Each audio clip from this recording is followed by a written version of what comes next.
Thanks for checking back in with me at One Night Strands Hair Studio.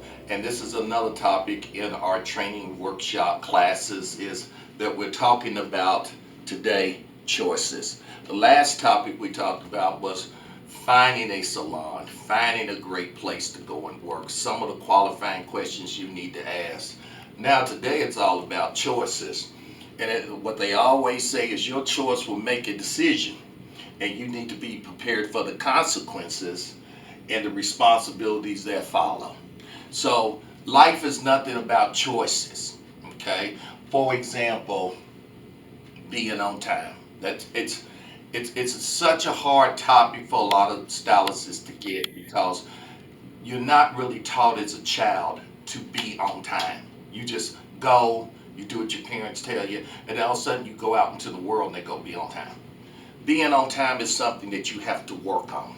You have to make it a priority. Now, you're going to get rewarded whatever choice you make.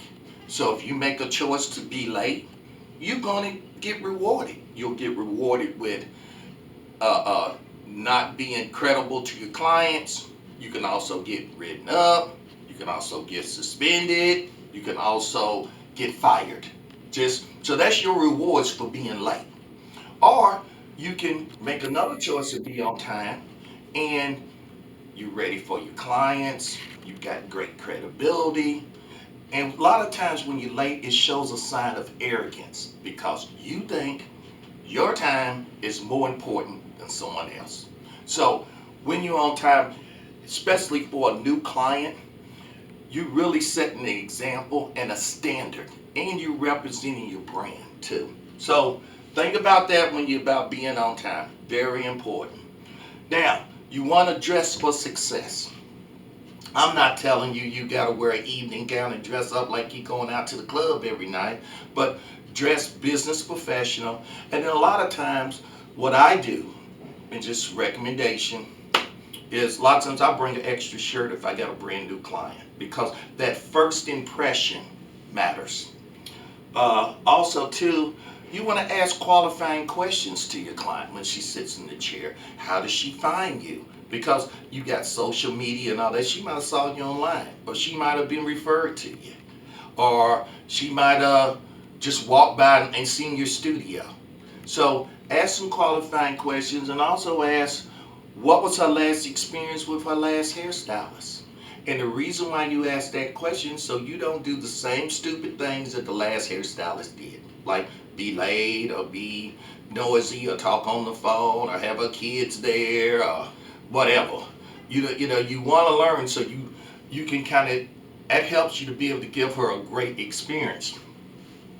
Another thing, have proper tools and proper products because your tools is going to help you to express your art and your work. Your products is going to maintain the beauty of the hair and the scalp. So you're going to have good product. You're going to get see results. In my case, I do a lot of cut and color. So I'm constantly pushing product because you've got to maintain the health of that hair. So when you get ready to color it again, it's in good shape. Also, to clean environment, people. People always like to come into a very clean environment. It tells a lot about you, and it also helps the client to want to refer other people to you. If you dirty, she's gonna be like, I would send my friend, but my friend don't like people dirty, so I ain't gonna send her. So keep your place clean. It really expresses your brand. Also, to be able to educate. Now, when you sit the client down in the chair and you're talking, just don't say what he wants. They don't know what they want. Your job is to tell them what they need. Tell them how these products can benefit them. Tell them why you give them this haircut, how it's going to um, mold to what they wear, how it's going to be very understandable to people that look at them. You've got to give them benefits, features and benefits when you're educating your client. And by the way, that's part of your job. Sales is part of your job. So you need to, if you're coming into this industry, you need to be able to embrace that. Okay? Also too, at the end is that once you do a lot of these good steps, then that's going to allow you to be able to ask for that client's business by asking her to rebook with you. Okay? So that's why a lot of these steps are important, because you want to get her back on the book because you want to retain her so she can come back to you and retain. Okay? So like I said, thanks for checking in with me. Why don't you click, comment, and subscribe, and I'll see you on the next video.